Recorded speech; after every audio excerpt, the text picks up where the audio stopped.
Gold, trusted gold buyers. మీరు తాకట్టు పెట్టిన బంగారాన్ని విడిపించి ఈ రోజు ఉన్న మార్కెట్ ధరకు కొనబడను. ఈ బిట్టం పోస్ట్ గెలవకపోతే ఆయన కూడా రిపబ్లికన్ కదా, ఆయన అంటున్నారు then you can forget President Trump. ఏం చేయలేడు. డిసెంబర్ తర్వాత ప్రెసిడెంట్ ట్రంప్ ఒక డమ్మీలాగా ఉండిపోతాడు. Will be lame duck president అంటారు ఇంగ్లీష్లో. ఇప్పుడున్న పరిస్థితిలో ఆయన ఎట్లాంటి దీని నుంచి బయటకు రావడానికి డెస్పరేట్గా ట్రై చేస్తున్నారు. ఒకటి, యుద్ధం చేయలేరు, ఒక్క బాంబు కూడా వేయలేరు ఆయన, అన్లెస్ యుఎస్ ఫోర్సెస్ మీద అటాక్ చేస్తే మీరు అటాక్ చేయొచ్చు. నిన్న జరిగింది ఈ operation freedom, what ever it is called. అది చేస్తున్నప్పుడు ఏదో ఈ మస్కిటో బోట్స్ అంటారు వీళ్ళు, దోమల్లాగా ఉంటుందంట చిన్నది, ఇరానియన్ బోట్స్, అది వచ్చి షిప్ల మీద దాడి చేస్తారు వాళ్ళు. దాన్ని 5-6 కొట్టుపడేశారు నిన్న అమెరికన్ ట్రూప్స్ వచ్చాడు. ఏదో ఒక షిప్ మీద ఫైర్ చేశారంట దానికోసం. దాన్ని ఒకటే వాళ్ళు చేయొచ్చు ఇప్పుడు, కానీ అది కూడా భయపడుతున్నారు. నిన్న అనౌన్స్ చేసింది వాళ్ళు క్యాన్సిల్ చేసేసాడు, అంటే ఒక స్టాప్ పెట్టేశాడు దానికి. ఏంటంటే మేము మాట్లాడుతున్నాం Pakistan and other nation. I'm telling Kavitha garu, దీంట్లో అందరు పెద్ద విలన్ పాకిస్తాన్. వాళ్ళు ఇక్కడి నుంచి ఆడుతున్నారు, అక్కడి నుంచి ఆడుతున్నారు. నిన్న యూఏఈ మీద దాడి జరిగింది మొన్న. యూఏఈలో ఒక రిఫైనరీని కొట్టారు వీళ్ళు. యూఏఈని అడ్డుకుంటున్నారు ఇప్పుడు. యూఏఈని యాక్చువల్లీ హెల్ప్ చేస్తున్నారు ఇజ్రాయలీ ఐరన్ డోమ్ సిస్టమ్ తీసుకొచ్చి వాళ్ళు అక్కడ పెట్టారు.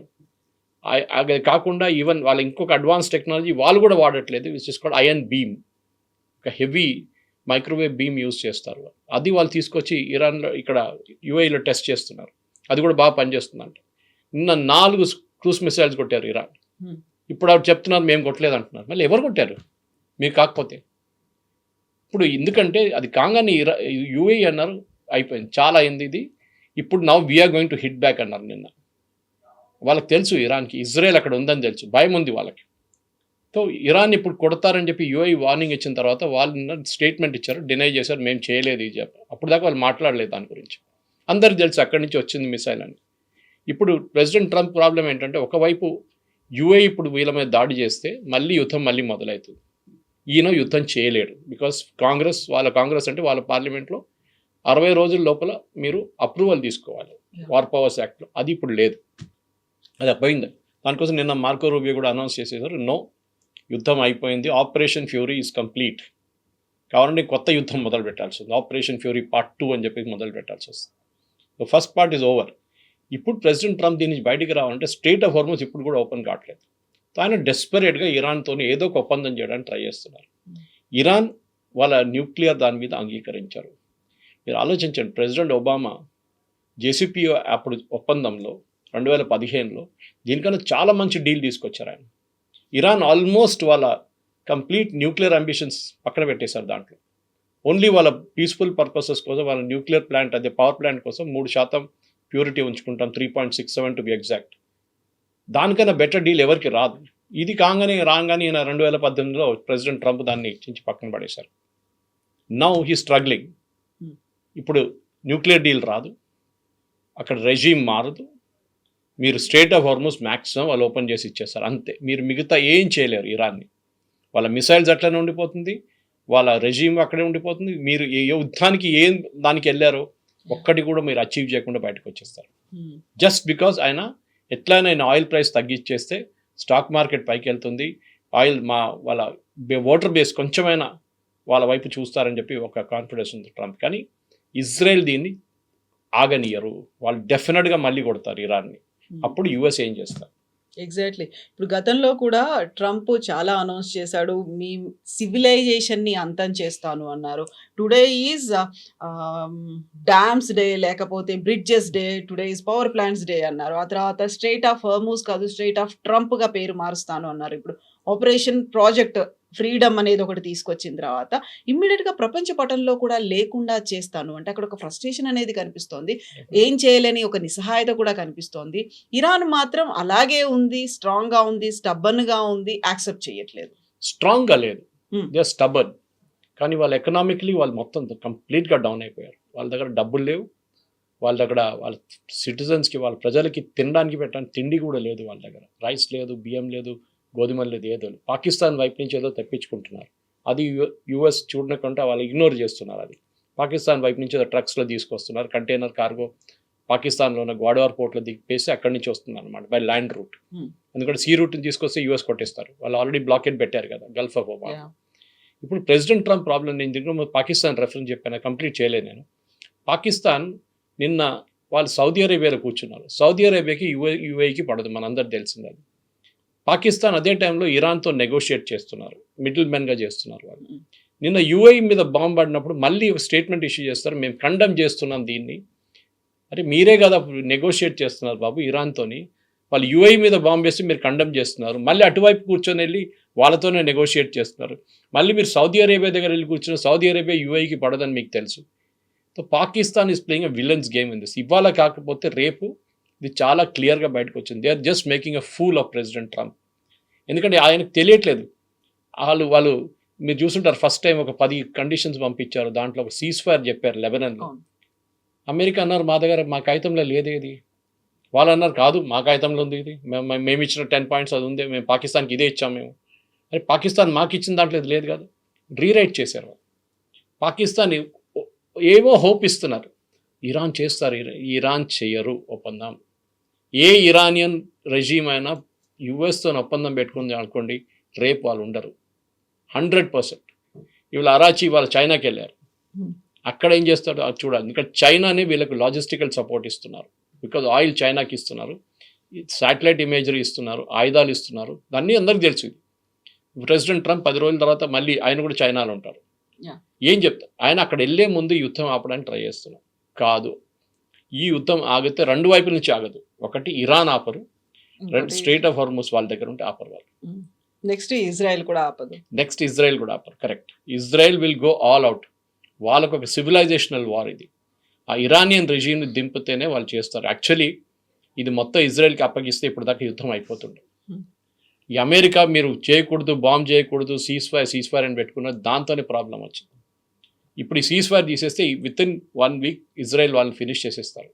కానీ ఇవి చేయనియరు అమెరికా, అది ప్రాబ్లం. ఎందుకంటే అమెరికాకి భయం అనమాట. అక్కడ వాళ్ళ గల్ఫ్లో ఉన్న అలైజ్ ఏమనుకుంటారు, ఇజ్రాయెల్ వచ్చి బాంబ్ చేస్తారు. అరే యూఏఈలో కూర్చున్నారు ఇజ్రాయెల్, మీకు ప్రాబ్లం ఏంటి? అబ్రహాం అకార్డ్ సైన్ చేశారు యూఏఈ, ఇప్పుడు బహ్రెయిన్ సైన్ చేస్తూ అంటున్నారు, అక్కడ ఇండోనేషియా సైన్ చేస్తూ అంటున్నారు. ద ఎంటైర్ ఇస్లామిక్ వరల్డ్ ఇప్పుడు ఇజ్రాయెల్ వైపు వెళ్తున్నారు, ఒక సౌదీ అరేబియా మినహా, అండ్ ఇరాన్ ఆఫ్ కోర్స్. వీళ్ళందరూ they are all going towards Israel. So ఇజ్రాయెల్కి ఇచ్చేసేయండి. ట్రంప్తోని కాదు ఇది. Trump will not be able to sort this. ఆయన పెద్ద పెద్ద స్టేట్మెంట్లు ఇస్తాడు, we are talking, they have no navy, they no air force, చెప్పు అరిగిపోయిన రికార్డ్ లాగా అదే నడుస్తుంది. ఇంకా ముందుకు ఆయన ఏం కొత్తగా చెప్పలేకపోతున్నాడు. ఎందుకంటే యుద్ధం లేదు, బాంబ్ చేయలేరు. ఇక్కడ సీజ్ ఫైర్ చెప్పారు ఎక్కడ మన లెబనాన్లో, అది ఇజ్రాయెల్ పట్టించుకోవట్లేదు, హెజ్బుల్లా పట్టించుకోవట్లేదు. మళ్ళీ మీరు ఏం చేశారంట?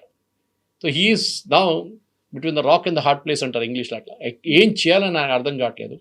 ఒక టాకో అని చెప్పి ఒక టర్మ్ ఉంది, ట్రంప్ ఆల్వేస్ చికెన్స్ అవుట్. పెద్ద అనౌన్స్మెంట్ చేస్తాడు, నేను వాళ్ళు ఫినిష్ చేస్తాను అది అంటాడు, నన్ను నెక్స్ట్ డే అంటాడు నేను సీజ్ ఫైర్. 3వ రోజు మళ్ళీ అంటాడు నేను వాళ్ళని మొత్తం ఇండియా ఎక్కడ స్టేట్ ఇక్కడ కంప్లీట్గా లోకంలో ఎక్కడ లేకుండా ఫినిష్ చేసేస్తాను వాళ్ళని అంటాడు. మళ్ళీ అదే సీజ్ ఫైర్. మీరు చెప్పినట్ల బ్రిడ్జ్ డే, డ్యామ్ డే, ఆ డే, ఈ డే, ఎలక్ట్రిసిటీ డే అంటాడు. మళ్ళీ then again he chickens out. ట్రంప్కి ఇప్పుడు ఏం చేయలేని పరిస్థితికి వచ్చేసారు ఆయన. Literally a lame duck president. నవ్వుతున్నారు అమెరికాలో ఆయన మీద, మా ప్రెసిడెంట్ ఇంత వీక్ అయిపోయాడు. ఇప్పుడు చూడు, నిన్న ఒక ప్రాజెక్ట్ అది అనౌన్స్ చేశారు, 10-20 షిప్పులు మూవ్ అయినాయి, అప్పుడు ఇమ్మీడియట్గా విత్డ్రా చేశారు. అప్పుడు అక్కడ 2000 షిప్స్ పడినాయి పర్షియన్ గల్ఫ్లో, 2000. దాని మీద ఉన్న పర్సన్కి నీళ్ళు లేదు, తిండి లేదు, తాగడానికి నీళ్ళు లేవు, అక్కడ తిండి దొరకట్లేదు వాళ్ళకి, అక్కడ సీఫేరర్స్కి. ఆలోచించండి వాళ్ళు ఎట్లా ఉంటారు, వాళ్ళు ఎట్లా వస్తారు బయటికి. మీరైనా మీరు ఒకసారి అనౌన్స్ చేస్తే కంప్లీట్ చేయాలి ఉంటుంది. If you are not capable, don't announce it. చేసిన తర్వాత వాళ్ళకి హోప్ ఇచ్చారు మీరు, వాళ్ళందరూ మూవ్ చేయడం మొదలుపెట్టారు, సడన్గా యూ అనౌన్స్డ్, మళ్ళీ వాళ్ళు తిరిగి వెళ్ళాల్సి వస్తుంది. ఇది ఆయన ఐమ్ టెల్లింగ్ యు, ఒక అమెరికాని ఇంత డిజాస్టర్గా ఉన్న ప్రెసిడెంట్ ఎవరు చూడలేదు ఇవాళ. Is the biggest disaster. ఇది నేను కాదు, మీరు ఏ అమెరికాలో ఏ channel except Fox News which is his channel, మిగతా అన్ని ఛానల్స్ చూడండి, వాళ్ళు మాట్లాడి, న్యూయార్క్ టైమ్స్ వాళ్ళ పొద్దున కూడా వాళ్ళ ఆర్టికల్స్ నేను చదువుతున్నాను దాని గురించి. Same thing they saying, is a disaster. ఇంత పెద్ద డిజాస్టర్ వాళ్ళ దగ్గర రాలే. ఆయనకు ఒక్కటే ఉంది, డీల్ చేయడం. ఆయన రియల్ ఎస్టేట్ మనిషి. స్టీవ్ విట్కాఫ్ లాంటి అబ్సల్యూట్లీ యూజ్లెస్ ఫెలోని పంపాడు. ఆయనకి ఏం తెలియదు ఇంటర్నేషనల్ డిప్లొమసీ గురించి. He was another real estate agent. మళ్ళీ ఆయన son in law Jared Kushner, ఆయన ఏం చేస్తాడు, సౌదీ అరేబియా దగ్గర వెళ్ళి డబ్బులు తీసుకుంటాడు, ఇక్కడ మన యూఏఈ దగ్గర వెళ్ళి డబ్బులు తీసుకుంటాడు ఆయన కంపెనీ కోసం. అక్కడి నుంచి 5 మిలియన్, ఇక్కడి నుంచి 10 మిలియన్, అక్కడి నుంచి 20 మిలియన్. ఇదే ఆయన పని. దానికోసం పంపిస్తున్నాడు ఇట్లాంటి పని మీద. This should be investigated. ఇప్పుడు కాకుంటే అట్లీస్ట్ ట్రంప్ పోయిన తర్వాత దీని మీద మొత్తం ఇన్వెస్టిగేషన్ ఉండాలి. జారెడ్ కుష్నర్ కంపెనీలో డబ్బులు పెట్టుబడి ఎవరు పెడుతున్నారని. దట్స్ అ సెపరేట్ స్టోరీ అనుకోండి. Yeah! So, first Islamabad talks అనుకున్నారు. అరాక్చి ఇస్లామాబాద్ ఎళ్లారు. ఆ తర్వాత మాస్కోకెళ్లారు. పుతిన్‌తో మాట్లాడారన్నారు. అక్కడ ఏమైంది అనేది డెవలప్‌మెంట్ ఔట్‌కమ్ అనేది బయటికి రాలేదు. నెక్స్ట్ ఇప్పుడు చైనాకు వెళ్తున్నారు. చైనాతో మాట్లాడుతున్నారు. దేనికోసం మాట్లాడుతున్నారు? సీజ్ ఫైర్ కోసమా? యుద్ధం ముగియడానికా? లేకుంటే ట్రేడ్ టాక్స్ కోసమా? హర్మూజ్ కోసమా? దేనికోసం మాట్లాడుతున్నారు? యాక్చువల్లీ అరాచీ పొజిషన్ చాలా డెలికేట్గా ఉంది. లాస్ట్ టైం ఆయన తిరిగి వచ్చినప్పుడు ఆయన్ని ఆ పొజిషన్ నుంచి తీసేస్తున్నారని చెప్పి పెద్ద ఒక న్యూస్ వచ్చింది ఇరాన్లో. ఆ తర్వాత జరగలేదు. ఎందుకేమో వాళ్ళు అనుకుంటారు బహుశా ఇంకెవరు మాట్లాడనుకున్నారు, ఎవరు లేరు కదా, ఈయన ఉన్నాడు ఒకడు, ఈయన కూడా తీసేస్తే మళ్ళీ ఎవరు వెళ్తారు రేపు. ఓకే, గాలిబాఫ్ని పంపించాల్సి వస్తుంది స్పీకర్ని. ఆయన అంత ఆర్టికులేట్ కాదు. దిస్ గై అట్లీస్ట్ అరాచీ చాలామంది నాకు తెలుసు, చాలా సంవత్సరాల నుంచి డీల్ చేస్తున్నారు ఆయన. సో బహుశా దానికోసం ఉంచుకున్నారు. అరాచీ ఏం కొత్తగా తీసుకురాలేకపోతే రష్యా దగ్గర వెళ్ళారు. ఏమైంది? రష్యా అన్నారు వీ విల్ హెల్ప్ యూ, కానీ ఏం చేస్తారు? రష్యాకి అక్కడ యూక్రెయిన్తో గొడవ నడుస్తుంది. చైనా ప్రాబ్లం ఏంటి? యూఎస్ వాళ్ళని ఎంత మటుకు ట్రై చేస్తున్నారు షట్ డౌన్ చేయడానికి, అది చూస్తున్నారు యూఎస్. అది మీ సెమీ కండక్టర్ నుంచి, మీ రేర్ ఎర్త్స్ నుంచి అన్నీ చేస్తున్నారు. చైనాకి ఆయిల్ ఈ బ్లాకేడ్ ఎందుకు చేశారు చెప్పండి? ఈ బ్లాకేడ్ ఇరాన్లోనే ఇప్పుడు జరిగిన హార్మూజ్ బ్లాకేడ్లో ఇరాన్ వైపు కాదు, నేను అమెరికా వైపు నుంచి చెప్తున్నాను. అమెరికా ఎందుకు బ్లాక్ చేశారు? ఇరాన్ నుంచి ఏ ఆయిల్ బయటికి వెళ్ళకూడదు. ఇరాన్ నుంచి మ్యాక్సిమం 90% ఆయిల్, ఇప్పుడు కూడా 95% ఆయిల్ కొనేది చైనా. చైనాని కొట్టడానికి చేశారు ఇది. మనం కూడా ముందు కొంటుండే, అది మళ్ళీ శాంక్షన్స్ వచ్చిన తర్వాత we gave it up. China వాళ్ళు శాంక్షన్స్ పట్టించుకోరు. చైనాకి మంచి రేట్లలో ఆయిల్ ఇచ్చేది ప్రతిరోజు 6 నుంచి 7 పెద్ద సూపర్ ట్యాంకర్స్ వెళ్తుండే కార్గ్ ఐలాండ్ నుంచి, పర్షియన్ గల్ఫ్ నుంచి, స్ట్రేట్ ఆఫ్ హార్మజ్ నుంచి చైనాకి వెళ్తుండే, మలకా స్ట్రేట్స్ నుంచి. ఇది ఇప్పుడు ఆపేశారు యూఎస్. చైనా దగ్గర ఇప్పుడు చాలా పెద్ద క్రైసిస్ నడుస్తుంది, ఆయిల్ క్రైసిస్. వాళ్ళ దగ్గర 230 రోజుల స్ట్రాటజిక్ పెట్రోలియం రిజర్వ్స్ ఉంది, అది ఇప్పుడు వాడుకుంటున్నారు వాళ్ళు. వెనిజువేలా నుంచి ఆయిల్ బంద్ అయిపోయింది వాళ్ళకి, చైనా నుంచి రావట్లేదు వాళ్ళకి, ఇప్పుడు వచ్చేది రష్యా దగ్గర నుంచి ఒకటే. ఆ కెపాసిటీ సప్లై చేయడానికి ఎవరి దగ్గర లేదు. So China is the bigger crisis. So ఎట్లయినా ఇప్పుడు ఇరాన్ ఈ ఇష్యూ సార్ట్ అవుట్ అయిపోతే వాళ్ళకి పెద్ద అడ్వాంటేజ్. అది వాళ్ళు కూడా దానికోసం చూస్తున్నారు, మేము సహాయం చేస్తాం, ఎందుకు మాకు యుద్ధం ఎట్లయినా ఆపాలి, మాకు మా ఆయిల్ కావాలి. తర్వాత యూఎస్ కొట్టుకుంటారో ఇజ్రాయెల్ చేస్తారో మాకు తెలియదు, కానీ ఇప్పుడు for now we need oil. మాకు ఒక నెల నుంచి ఆయిల్ రావట్లేదు, రోజుకి 6 నుంచి 7 సూపర్ ట్యాంకర్స్ వెళ్తుండే, అదంతా మొత్తం బంద్ అయిపోయింది. ఇరాన్కి రెవెన్యూ లేదు, అది ఇంకో ప్రాబ్లం. వాళ్ళకి 10 పైసలు రెవెన్యూ రావట్లేదు. వాళ్ళకి ఎన్ని రోజులు బతుకుతారు? జీతం ఎక్కడ ఇస్తారు? యాజ్ ఇట్ ఈస్ వాళ్ళ కరెన్సీకి వాల్యూ లేదు. ఒక లోఫ్ ఆఫ్ బ్రెడ్ కావాలంటే చిన్న ట్రక్లో తీసుకెళ్ళాలంట డబ్బులు, అంత డివాల్యూ అయిపోయింది వాళ్ళ కరెన్సీ. సో ప్రెసిడెంట్ ట్రంప్కి ఇప్పుడు ప్రాబ్లం ఎక్కడైందంటే కవిత గారు, he's not able to do anything. ఆయన ఏం చేయాలనుకుంటే ఆయన కావట్లేదు. మీరు స్టార్టింగ్ నుంచి అనలైజ్ చేయండి. Day 1 నుంచి ఫిబ్రవరి 28 తారీఖు తర్వాత ఆయన ప్రతి మూవ్ చేసింది it has been a disaster. వాళ్ళ నేవీ లేదు, ఇప్పుడు మళ్ళీ అదే అంటాడు, ఎయిర్ ఫోర్స్ లేదు, వాళ్ళది ఏం లేదు. మళ్ళీ మీరు ఎందుకు భయపడుతున్నారు అండి స్ట్రేట్ ఆఫ్ హార్మజ్లో? Why are you scared? వాళ్ళ దగ్గర ఏం లేనప్పుడు చిన్న చిన్న బోట్లు వచ్చి మీ షిప్స్ని కొడుతున్నారు, మీరు ఏం చేయలేకపోతున్నారు. నిన్న అన్నారు మేము 6 షిప్పులు కొట్టేస్తాం, వాళ్ళు అన్నారు ఏం చేయలేదు, 2 సివిలియన్ షిప్ని కొట్టారు వీళ్ళు, చిన్న మస్కిటో క్రాఫ్ట్ని కొట్టారు వీళ్ళని. ఇది ప్రాబ్లం. అసిమెట్రిక్ వార్ఫేర్ నడుస్తుంది. ఇరాన్ ఎక్కువ రోజులు తట్టుకోలేరు, ఇది కరెక్ట్. అది కానీ మీరు ఎన్ని రోజులు మీరు ఈ బ్లాకేడ్ పెట్టినా the entire world is suffering because of that. Israel తట్టుకుంటోందా మరి? ఇజ్రాయెల్కి ప్రాబ్లం లేదు, వాళ్ళు చూడండి ఎప్పుడు కంప్లైంట్ చేయరు. ఇవాళ దాకా ఇజ్రాయెల్ కంప్లైంట్ చేస్తున్నట్టు చూసారా? వాళ్ళకి కావాల్సింది తెచ్చుకుంటారు. They have their own way of working. వాళ్ళ టెక్నాలజీ ఈజ్ టాప్ క్లాస్. ఆయుధాలు ఇప్పుడు లేటెస్ట్ ఒక పెద్ద షిప్లో 3 షిప్లు వచ్చిందంట, ఆయుధాలు వచ్చినాయి ఇజ్రాయెల్కి అమెరికా నుంచి. కొత్త ఆర్డర్ ఇచ్చారు వాళ్ళు మళ్ళీ, almost I think more than $500 million ఆయుధాల కోసం, F-35 కోసం. ఇజ్రాయెల్కి ప్రాబ్లం లేదు. వాళ్ళకేంటంటే వాళ్ళకి తెలుసు వాళ్ళ సివిలైజేషనల్ ప్రాబ్లం. అమెరికాలో ట్రంప్ ఇవాళ ఉంటాడు, రేపు వెళ్ళిపోతాడు. నెటన్యాహు కానీ ఇంకా ఏ ప్రధానమంత్రి వస్తానో రేపు వాళ్ళ బిహేవియర్ అట్లనే ఉంటుంది. Right from Ben Gurion to Golda Meir, Shimon Peres, Yitzhak Rabin, ఎవరైనా చూడండి, అండ్ బెంజమిన్ నెటన్యాహు, వాళ్ళ అప్రోచ్ ఒకటే ఉంటుంది, మేము కాంప్రమైజ్ చేయము వీళ్ళతో, అరబ్స్తో. మమ్మల్ని 2 సార్లు మా మీద యుద్ధం చేశారు. అండ్ ఇరాన్తో అదే వాళ్ళ లాజిక్ ఉంటుంది. సో అమెరికా అది కాదు, అమెరికా ట్రాన్సాక్షనల్, మేము ఇది చేసి మేము వెళ్ళిపోతాం ఇక్కడి నుంచి. ఇజ్రాయెల్ కాదు, we will finish the job. So వాళ్ళ స్ట్రాటజీ 2 వైపుల నుంచి కరెక్ట్ ఉంది. బెంజమిన్ నెటన్యాహు కూడా ఎలక్షన్ ఉంది ఇంకా ఒక 4 నెలల తర్వాత, ఈజీగా గెలిచిస్తారు ఆయన. ప్రాబ్లం ఇలా అక్కడ 71% మంది వాళ్ళ ప్రజలు అంటున్నారు మీరు ఇంకా పోరాటం చేయండి, మేము ఉంటాం మీతో. అమెరికాలో వ్యతిరేకంగా నడుస్తుంది. 71% is opposing the war.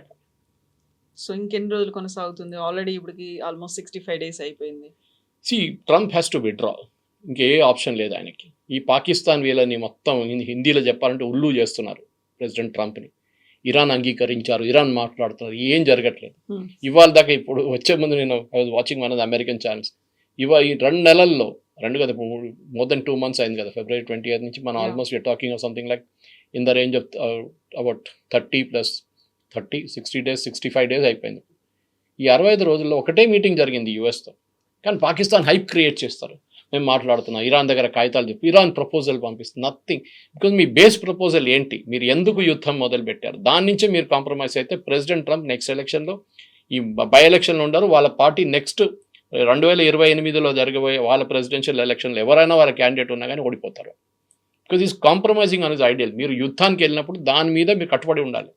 That we went for uranium, we will fight and get the uranium back. వాళ్ళని న్యూక్లియర్ పవర్గా మేము అలౌ చేయము. ప్రెసిడెంట్ ట్రంప్ చూడండి, ఆయన టోన్ మారుతుంది. ఇప్పుడు రోజుకి ఇంకా వీక్ అయిపోతున్నారు. ఇప్పుడు మేము మాట్లాడుతున్నాం, we will come to a very good agreement. అరే మీరు అన్నారు కదా అక్కడ ఎవరు లేడు మాట్లాడడానికని, ఎవరితో మాట్లాడుతున్నారు మళ్ళీ మీరు? ఆ Pakistan, telling you that Asim Munir is biggest fraud.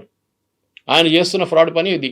నడిమిట్లో అమెరికాలో ఉన్న కొంత ఎంపీస్ వార్న్ చేశారు that this fellow the big fraud. ఎందుకంటే one, he's a terror supporter, he's a terror provider. ఆయన మీరు ఎప్పుడు నమ్మకూడదు. ఇరాన్లో ఉన్న రెవల్యూషనరీ గార్డ్స్తోని చాలా మంచి కనెక్షన్ ఉంది ఆయనకి. కాసిం సులేమానీ ప్రెసిడెంట్ ట్రంప్ల ఫస్ట్ టర్మ్లో చంపిన commander, IRGC commander, and he and this fellow are very close friends. అప్పుడు Asim Munir was ISI chief ఆ టైంలో. ఎందుకు బిలీవ్ చేస్తారు అని? ఒట్టి ఇరాన్ కూడా చాలా మంచి గేమ్ ఆడుకుంటున్నారు వీళ్ళతోని, అసీం మునీర్తోని. అప్పుడప్పుడు ఒక చిన్న కాగితం పంపించారు, ఈ మాదర్ ఐడి కండిషన్ మేము. తర్వాత ప్రెసిడెంట్ ట్రంప్ అన్న not good, okay no problem పంపించాడు, మళ్ళీ ఇంకా 1 week ఉడికిస్తున్నారు. దీని ఇంపాక్ట్ లోకం మీద పడుతుంది. చూడండి, ప్రతి ఇంటికి మన దగ్గర ఉన్న ఇల్లు కూడా, మన గ్యాస్ సిలిండర్లు చూడండి, అంటే కమర్షియల్, మన దగ్గర అట్లీస్ట్ గ్యాస్ వస్తుంది మన దగ్గరికి. మీరు మిగతా దేశాలు చూడండి, శ్రీలంక చూడండి, నేపాల్ చూడండి, బంగ్లాదేశ్, మనం ఇస్తున్నాం వాళ్ళ దగ్గర ఏం లేదు. ఆస్ట్రేలియా చూడండి, 500 ఫ్లైట్స్ క్యాన్సిల్ అవుతున్నాయి యూరోప్లో ప్రతిరోజు. ఇవాళ యూఎస్లో ఇవాళ నుంచి మొదలవుతుందంట crisis, gasoline jet fuel crisis. మన దగ్గర లేదు కదా, మన దగ్గర ఫ్లైట్లన్నీ టైంకే నడుస్తుంది కదా. మళ్ళీ మన గవర్నమెంట్ని తిడతారు, ఓ అది అయింది ఇది అయిందని చెప్పి. ఒకటే, they increase the price of commercial gas cylinder. అది చేయాల్సిందే, బికాజ్ వాళ్ళకి they cannot take the losses. ఇప్పుడు కూడా పెట్రోల్ ప్రతి లీటర్ మీద 23 రూపాయలు 25 రూపాయలు లాస్ నడుస్తుంది. డీజిల్ 100 రూపాయలు లాస్లు అమ్ముతున్నారు ప్రతి లీటర్లో. ఓకే, ఆయిల్ కంపెనీస్ దీనికన్నా ముందు డబ్బులు సంపాదించారు, ఆ డబ్బులతో నడిపించుకుంటారు వాళ్ళు. కానీ ఎన్ని రోజులు ఎక్కడో ఒక చోటుకు చాగాలి కదా. ఈయన వార్ నుంచి విత్డ్రా చేస్తే రేపు ఆయన పొలిటికల్ ఫ్యూచర్ ఫినిష్డ్. ఉన్నది 2 సంవత్సరాలు, అది కూడా ఫినిష్ అయిపోతుంది. లేదు నేను కాంప్రమైజ్ చేస్తా అంటే అది కూడా ఇరాన్ అంగీకరించట్లేదు. వాళ్ళ వైపు నుంచి వాళ్ళు కాంప్రమైజ్ చేయరు. వాళ్ళకి తెలుసు Iran is playing a beautiful double game. వాళ్ళకి ఎట్లయిపోయిందంటే మా లాస్ట్ లెగ్స్లో ఉన్న మా రెజీమ్ అయిపోయింది, మాకు తెలుసు, మేము ఉండం రేపు, కానీ తోడు వెళ్తే మిమ్మల్ని కూడా తీసుకెళ్తాం మేము అని చెప్పి ఆ పొజిషన్కి వచ్చేసారు ఇరాన్.